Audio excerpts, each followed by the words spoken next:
Quanto a nós que estamos aqui, eu quero conversar com você sobre essa série que a gente está falando. Não é apenas sobre nós. E por que a gente está com essa série? Quando a gente olha para o cristianismo, a gente percebe que algumas pessoas encaram o cristianismo simplesmente como ir à igreja. Então, eu vou à igreja, eu cumpro meu compromisso, eu faço parte. Beleza. Só que o problema é que você dedica todos os seus domingos somente a isso, isso vai virar um tédio daqui a pouco. Porque você quer, às vezes, ter o domingo de manhã ou o domingo à noite livre, e você começa a ver que não faz muito sentido, e aí você começa a querer usar melhor o seu tempo, e aí vira uma coisa complicada. Já outras pessoas encaram o cristianismo como ir à igreja e ter um relacionamento pessoal com Jesus. Você fazer suas orações e tal.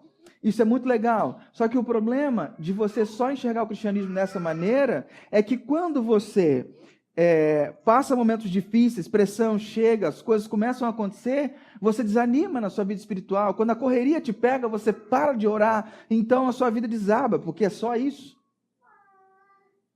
Está na sua responsabilidade. Beleza. Algumas outras pessoas entendem que ser cristão tem a ver com ir à igreja, ter um relacionamento pessoal com Jesus e também fazer o bem às pessoas. Legal.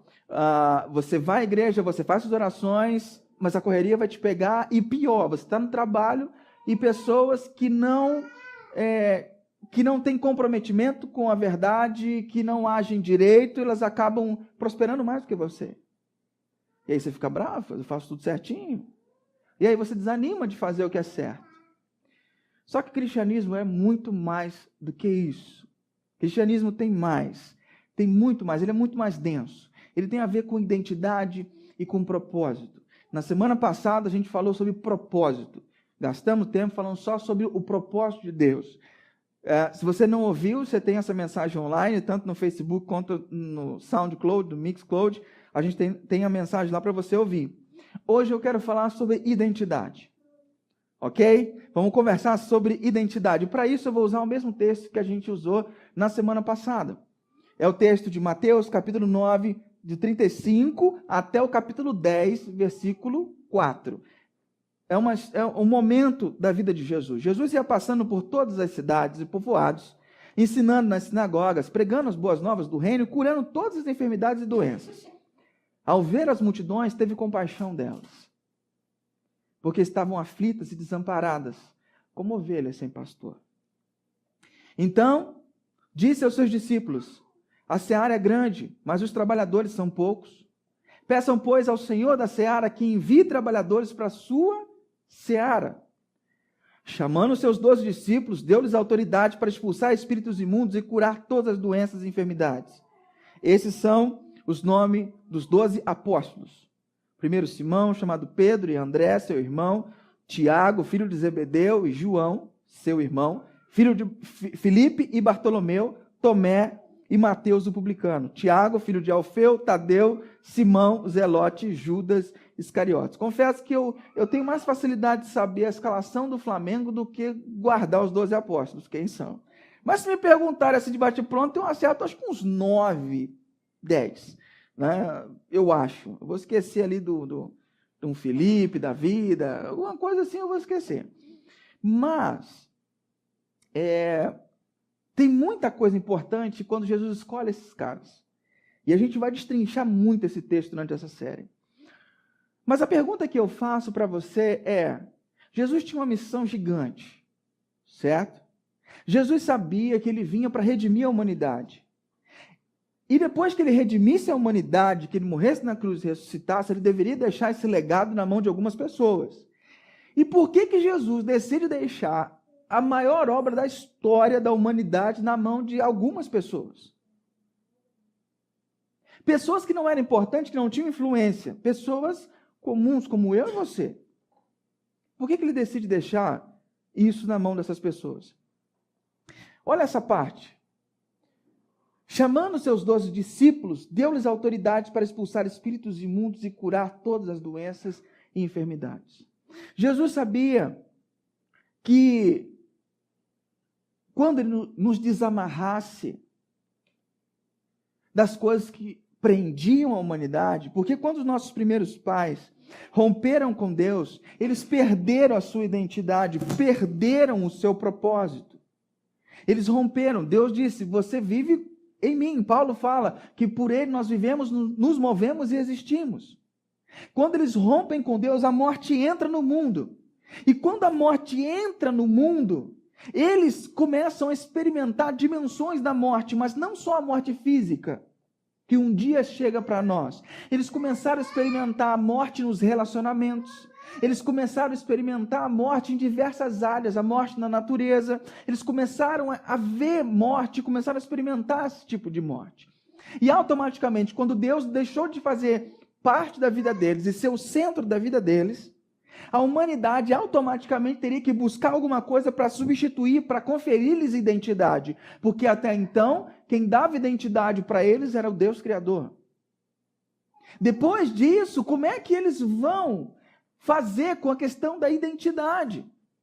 Eles começam a buscar algumas coisas que prendessem, que preenchessem o vazio. E aí Jesus, sabendo disso, que isso iria faltar na vida desses caras, Jesus confere a eles a identidade de discípulos. De discípulos. Quando ele dá uma missão para eles, ele fala, vocês agora são os meus discípulos. São os meus seguidores. E a palavra discípulo naquela cultura era muito forte. Mas muito forte. A gente não tem Talvez você que se trabalha numa empresa grande, você tenha mais ou menos noção do poder que é essa expressão discípulo. A gente que não trabalha em empresa grande, que não tem uma cultura de mentoria e de formar novos líderes, às vezes a gente não tem noção da importância que é você seguir alguém e esse alguém formar você. Era isso na cultura deles. Era seguir uma pessoa e essa pessoa tem o objetivo de transformá-lo igual a ele. Não era pouca coisa, mas a gente vai ter tempo para desmembrar essa questão do discípulo. Então, com a missão, ele dá uma identidade, a identidade de discípulos. O que vem a ser identidade? Identidade é aquilo que torna você um indivíduo. Não é aquilo que você carrega na carteira, ok? Que a gente carrega a carteira de identidade. Carregava. Agora a gente carrega a habilitação, que tem os números tudo lá, bem boa. Mas aquilo identificava você. Quando alguém chegava e queria alguma autoridade, queria informações sobre você, você apresentava seu documento. Aquilo identificava você. Então, identidade é aquilo que torna você um indivíduo. Só que a gente tem um problema hoje com respeito à identidade. E aí eu quero chamar a gente para uma conversa aqui bem interessante. Só que eu não quero conversar com você sobre identidade só sobre os meus estudos e o que saiu da minha cabeça. Eu vou chamar 3 pensadores, que provavelmente você conhece, que falam sobre identidade. E nós vamos dialogar com eles sobre o que eles pensam sobre identidade, ok?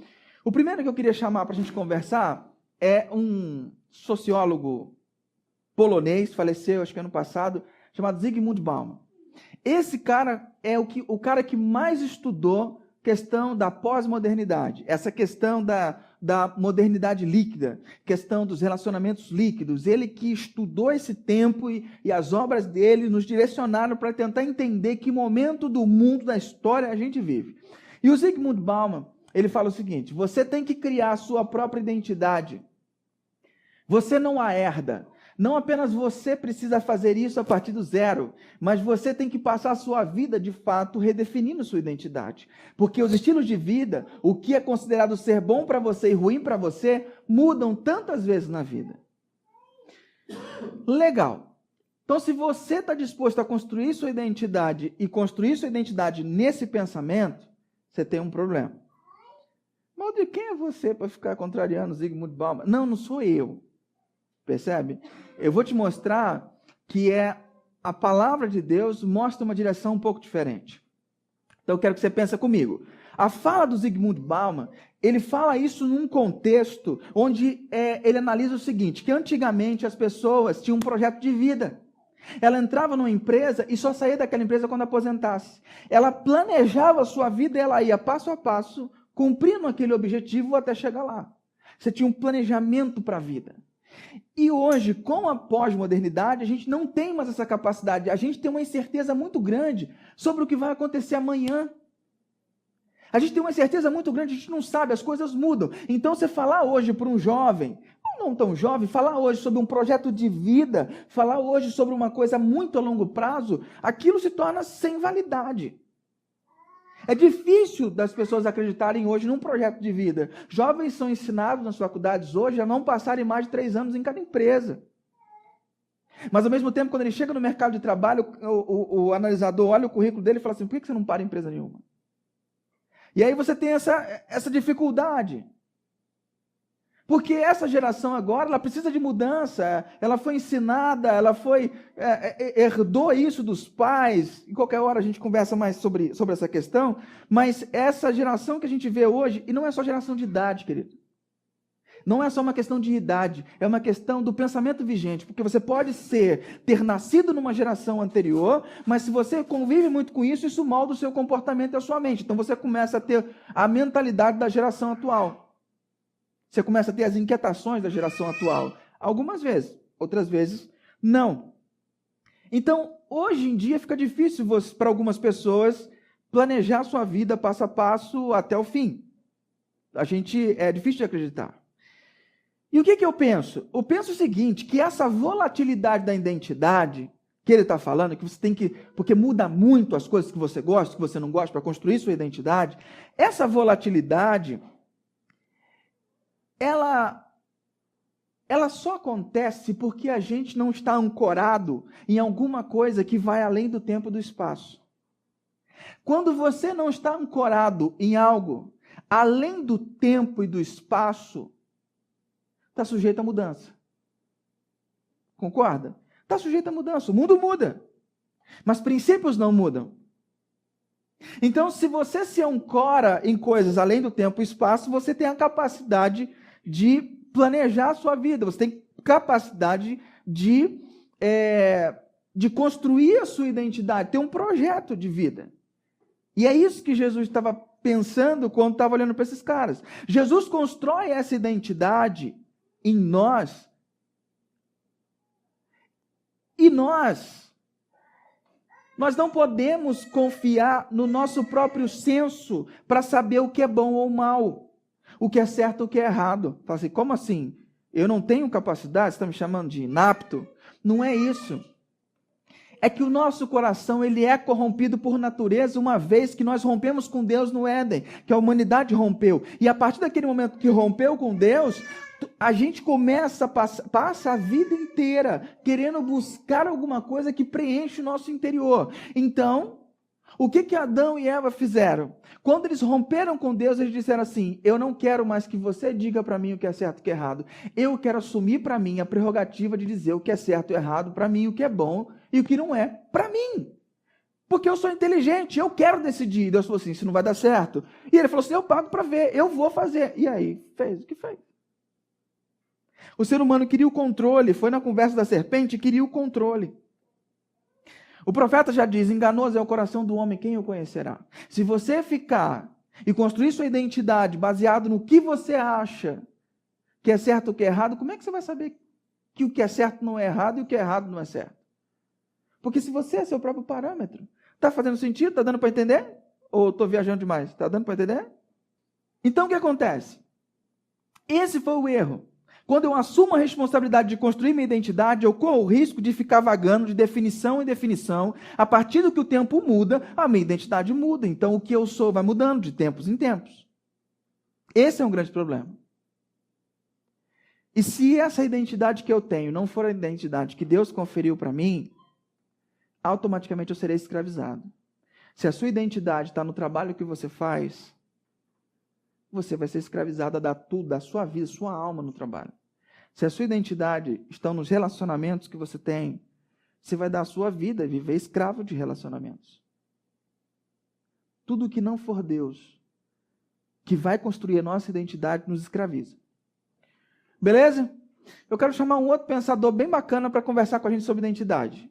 Clóvis de Barros. Você deve ter visto o vídeo dele no YouTube. É um filósofo da mesma estirpe do Cortella, do Karnal, do Pondé. Eles fazem palestras até juntos.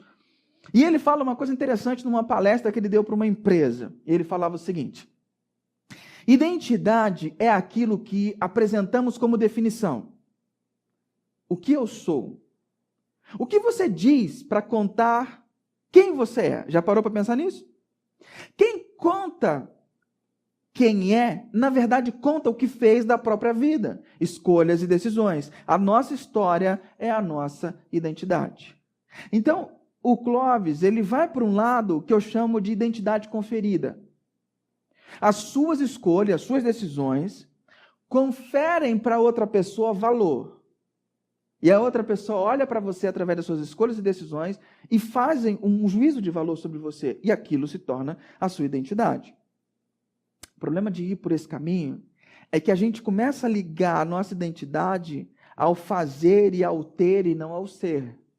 Se você constrói a sua identidade sobre o que as pessoas pensam de você, cara, você vai querer ser muito produtivo, você vai querer ter muita coisa legal e você vai ser escravizado por tomar boas decisões. Porque se você tomar uma decisão errada, as pessoas vão cobrar e vai manchar o seu legado, vai manchar a sua identidade. Então, se você tem uma identidade de sábio, você tem uma demanda enorme de não errar porque você é o sábio da galera. Todo mundo te considera o cara sábio, então você não pode errar.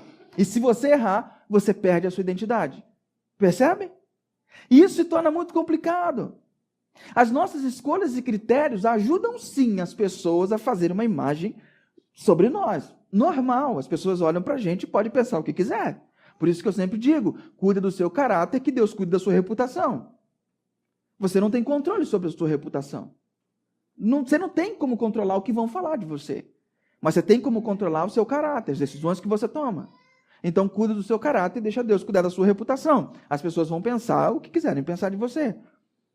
Certo? Então, a partir disso, uma pessoa determina que valor você tem para ela, quando ela olha para você. E isso é a identidade que o outro confere a mim, não é a minha identidade.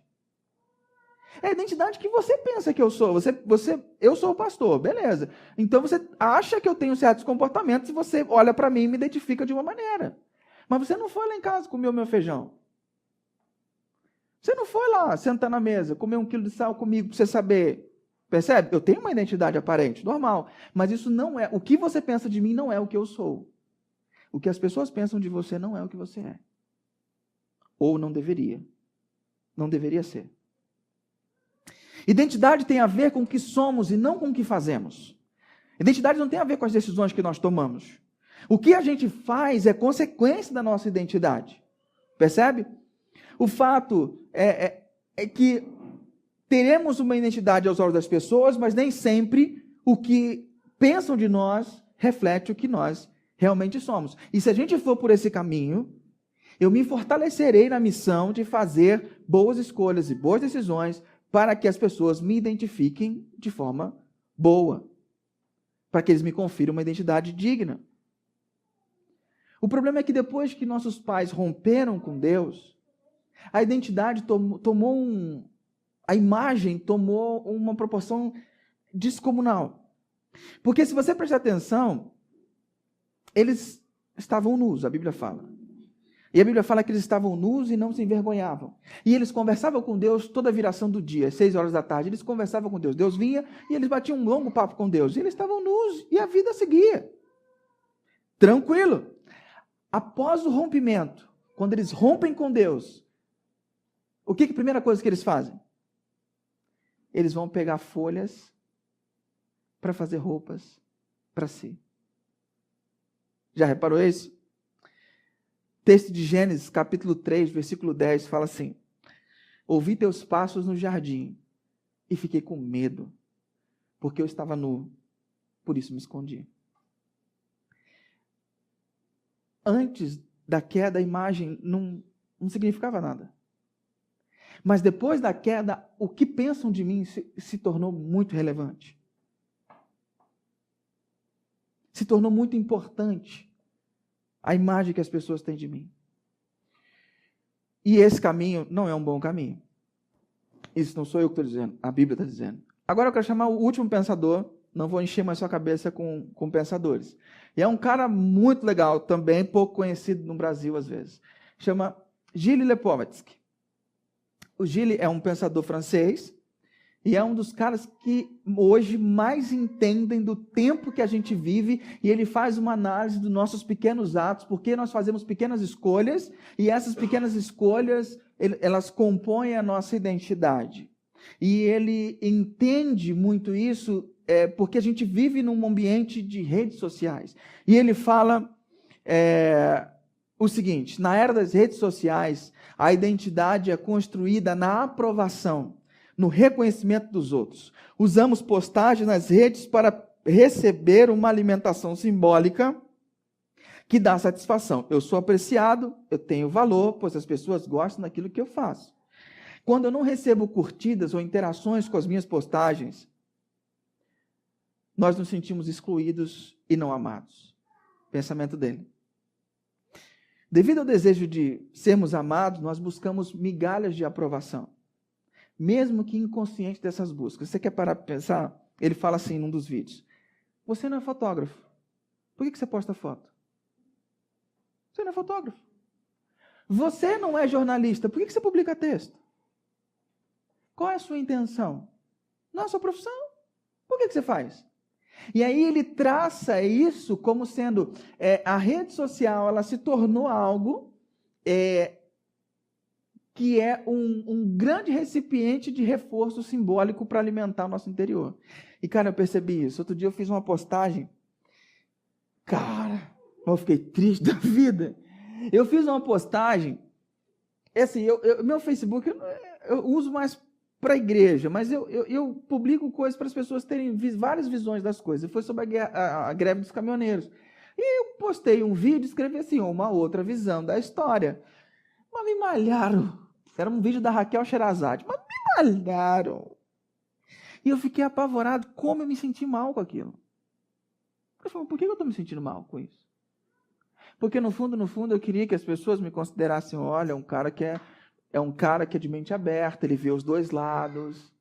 E quando desceram o porrete em mim, veio de onde eu não esperava. E isso começa a acontecer, percebe? E a gente espera que as pessoas, pelo menos, não falem mal da gente. Percebe? Então, o problema de construir nossa identidade pela aprovação das pessoas é que sempre nós vamos depender do outro. Você sempre vai precisar do outro para comprovar quem você é, para dizer quem você é. E esse caminho não vai dar certo. E aí, quando a gente está carente, quando a gente está vazio, a gente faz loucuras para ter essa aprovação. A gente entra em relacionamentos bizarros para ter aprovação.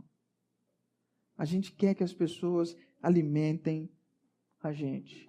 Mas quando Jesus foi batizado, o céu se abriu e veio uma voz do céu que disse: tu és o meu filho amado em quem eu tenho todo o prazer. A pergunta que eu faço para você é muito simples. O que Jesus tinha feito antes disso? Quem era Jesus? Ninguém, cara.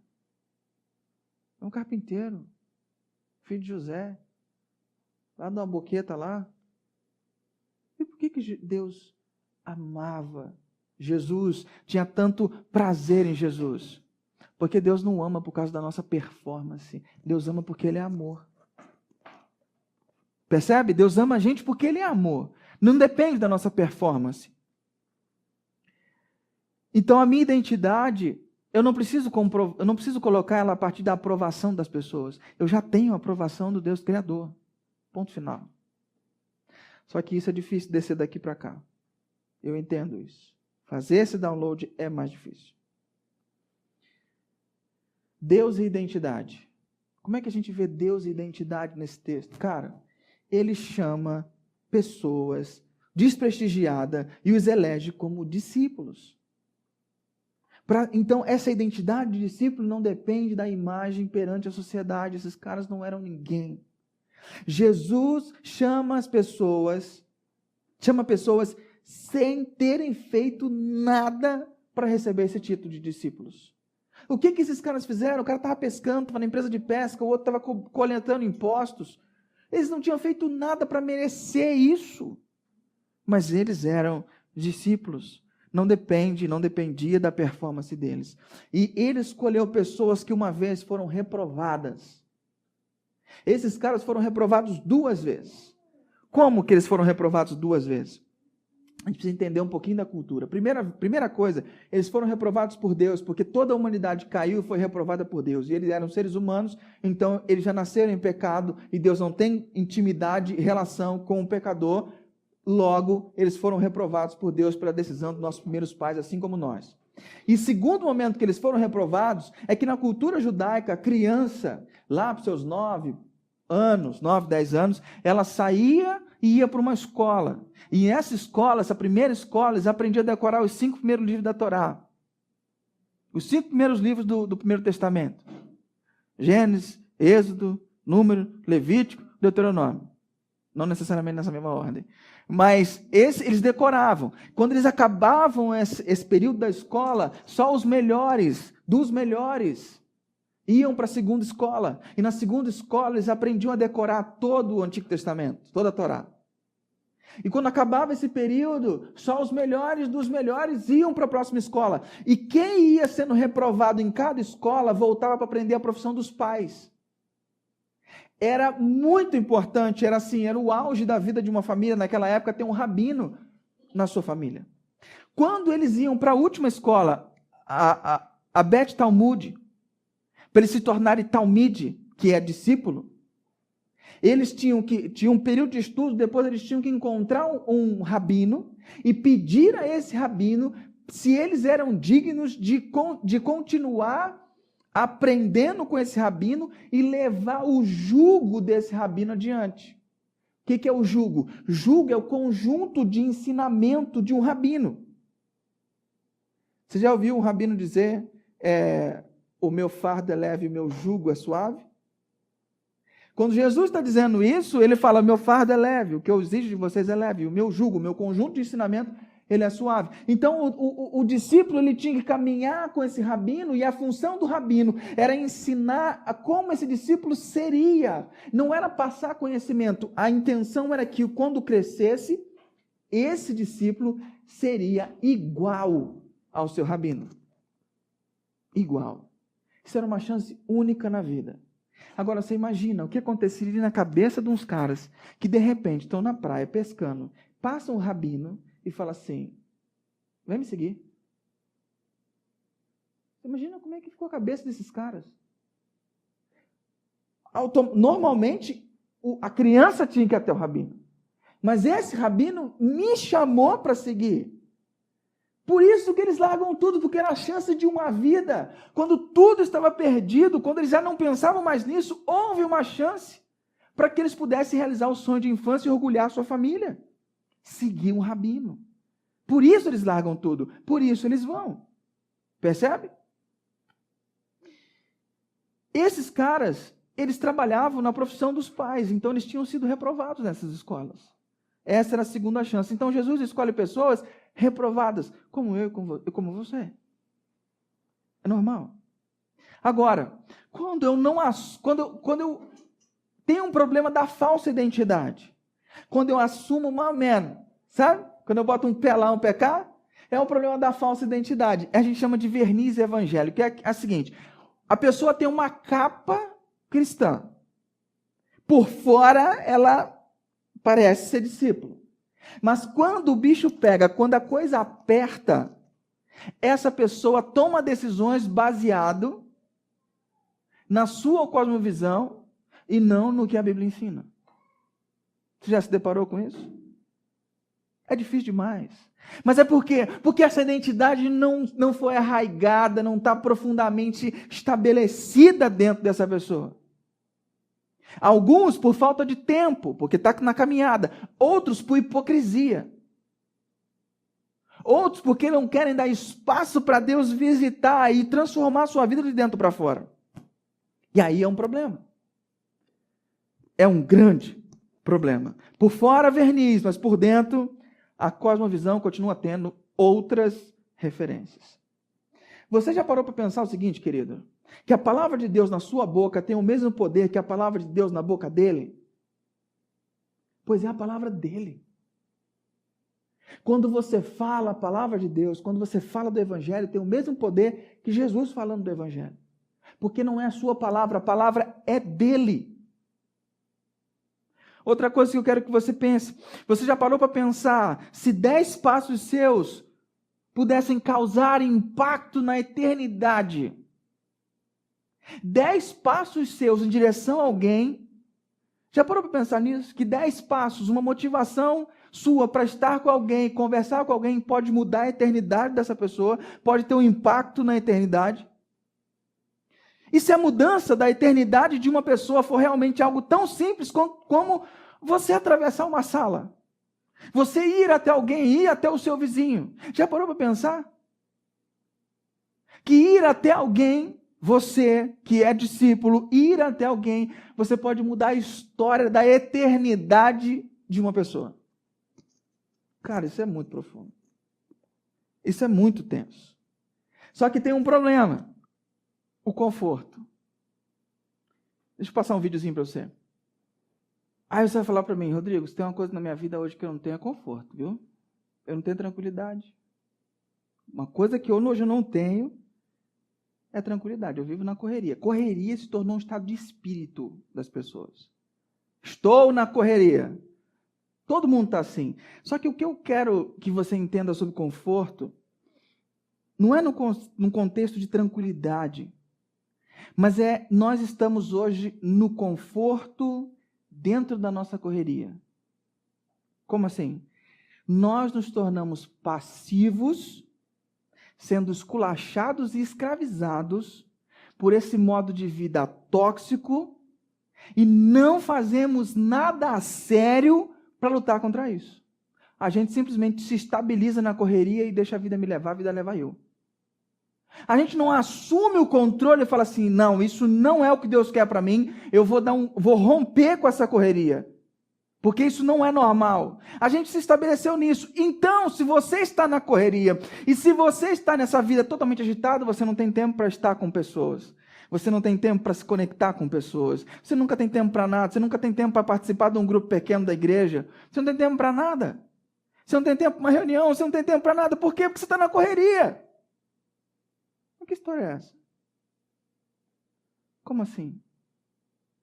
Eu digo, naquela época os caras tinham mais tranquilidade. Como assim mais tranquilidade? Paulo era empresário, fazia tenda, vendia tenda, meu irmão. E andava fazendo o que ele tinha que fazer, porque a identidade dele estava arraigada dentro dele. Esses caras não tinham vida fácil, não. Os caras trabalhavam. Ao longo da história, você tem muitos discípulos, mães de 8 filhos, que fizeram grandes histórias, grandes revoluções e grandes cidades do mundo. O problema é que a gente se acomodou nessa conversa de que eu não tenho tempo e estou na correria. Qual é a sua identidade? Qual é o seu propósito? A sua identidade e o seu propósito determinam para onde você vai canalizar o seu tempo. É simples assim. Eu quero te passar um outro pedacinho de um filme sobre sair da zona de conforto. É o filme que a gente usou na semana passada, o filme Até o Último Homem. E tem uma cena onde o Desmond Doss, que é o soldado, tema do filme, ele está no cume, Hokushin, lá em Okinawa, no Japão, e eles acabam de sofrer uma grande derrota, os japoneses vieram massacrando todo mundo, depois de um dia anterior eles tinham vencido, no dia posterior os japoneses vêm com mais gente, varre todo mundo, e aí eles pedem um bombardeiro dos porta-aviões, dos navios que estavam ali perto da costa, eles bombardeiam a serra inteira, e nisso, muitos soldados são feridos, e aquela zona toda. E o Desmond Doss decide, como a gente viu na semana passada, ele fala assim, eu não estou entendendo, Deus, o que você quer de mim? E ele escuta do meio da fumaça, do fogo, as pessoas clamando, e ele entende que Deus estava chamando para lá, que esse era o propósito dele. Ele passa o dia inteiro salvando gente. Chega de noite. eu quero te mostrar essa parte do filme. Tá bom? No testemunho no final do filme, que ele conta isso, que ele conta o que aconteceu com essa cena, ele diz o seguinte, eu só pedi a Deus para me dar a capacidade de salvar mais um. Só pedi a Deus, me ajuda a salvar mais um, me ajuda a salvar mais um, me ajuda a salvar mais um. Ele salvou, só ali, naquele tarde e noite, ele virou a noite, 72 pessoas. 72 pessoas. Esse cara tinha tudo para ficar lá, descer, ir para a base e boa. Ele poderia descer, não precisava passar a noite salvando gente, cara. Mas ele entendia que Deus o levou para ali, para ser um objetor de consciência, aquela pessoa que não pega em arma, e Deus o levou para ali com um propósito, e ele tinha uma identidade, e ele sabia, é o que eu tenho que fazer. Deus me ajude a salvar mais um. E a gente, ele está numa situação de guerra, eu entendo a proporção, mas a gente acaba sentando no conforto. Guardadas as proporções, a gente sentaria na beira, esperaria o resgate, ou desceria a corda e ficaria de boa. A grande questão é, Deus não tem nada para fazer na vida de homens e mulheres dentro da sua zona de conforto. Deus não tem nada para fazer na vida de homens e mulheres dentro da sua zona de conforto. Nada. O Bill Hybels, pastor americano, diz o seguinte, ainda hoje, quando você ama as pessoas, serve as pessoas, leva alguém à fé em Cristo, dá nova direção aos que são instáveis, restaura os que estão destruídos e desenvolve outros até que cheguem ao ápice do seu potencial espiritual, você reafirma seu entendimento acerca da sua missão primordial nesse mundo. Cada vez que eu faço isso, eu estou reafirmando a minha identidade. E você pode parar e pensar, quais foram as coisas mais importantes na sua vida? Luiz Saião diz o seguinte, é um pastor de São Paulo, ele fala o seguinte, o que marcou você foi pouca coisa, ligada a pouca gente, em momentos distintos. Então Deus não pede para você ser extraordinário, para você fazer um monte de coisa, Deus pede que você salve um. E Ele já plantou esse um perto de você. Porque o que marca pessoas, o que faz a diferença na vida de pessoas são pequenas coisas, pequenos atos, pequenos gestos. O único e maior presente que você pode dar a alguém é apresentá-lo ao Deus que pediu o seu próprio filho que atravessasse uma distância incalculável para redimi-lo. Ao permitir que a grande preocupação de sua vida sejam as pessoas, você descobrirá que quando Cristo lhe pedir para atravessar uma rua, entrar num restaurante, subir um lance de escada, ir até o seu vizinho, seja onde for, você estará pronto. Você estará pronto a sair da sua zona de conforto e seguir a direção dele, pois lembrará que Jesus uma vez atravessou o universo inteiro para te resgatar. E eu quero encerrar esse momento com uma música para te inspirar, uma letra de música para te inspirar. É uma música que saiu há pouco tempo. Uma música de uma banda chamada Nat Roots, com a participação do cantor Tiaguinho. E a canção fala assim, o nome da música é Serei Luz. E ela fala assim, aonde quer que eu vá, serei luz. Em cada caminho que passar, vão saber que se não der para adiantar, te atrasar, não vou. Se não der para melhorar, piorar, não vou. Não der para somar, eu vou multiplicar. Dividir, diminuir, jamais. Jamais. Quero ser luz. Caminhar na luz. Seguir os passos e ensinamentos de Jesus. Não basta ser do bem. Tem que fazer o bem. Abrir os braços, a cabeça, o sorriso e o coração, sem olhar a quem. Sem olhar a quem. A Bíblia chama isso das pedras clamando. Porque aparentemente esses caras não têm compromisso nenhum com Jesus. Mas nós temos um propósito e uma identidade. Nós devemos ser luz. A sua identidade é ser discípulo de Jesus e ser luz no mundo. O Deus do universo equipou você para dar o melhor presente dessa vida a outro ser humano. Decida hoje viver uma vida que exerça esse impacto. Um impacto eterno. Um impacto eterno. Você tem dentro de você o poder para causar um impacto eterno na vida das pessoas. A grande questão é quem é você e qual é a sua identidade. Isso é uma coisa que você precisa responder para Deus. Então eu quero dar um tempinho para você orar e responder para Deus sobre tudo que a gente falou aqui. Depois juntos nós vamos orar e vamos encerrar nosso encontro. Eu vou te dar um minutinho para você meditar sobre isso, falar com Deus, depois nós juntos vamos orar. Deus querido, obrigado porque nessa manhã o Senhor nos atraiu até aqui. Obrigado porque o Senhor despertou coisas dentro do nosso coração que talvez estivessem adormecidas.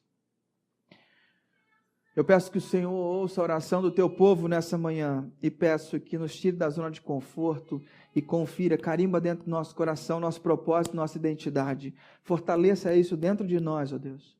Formata o nosso coração da forma que o Senhor quiser, para que a gente não viva escravo de outras coisas, mas que a gente viva para te servir, porque o Senhor veio para nos dar vida. Obrigado, Jesus.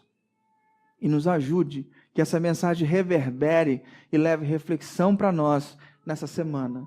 Em nome de Jesus nós oramos. Amém. Amém. Então, vou despedir do pessoal que está online. Deus te abençoe. E aqui vou pedir para você, se possível, se colocar de pé.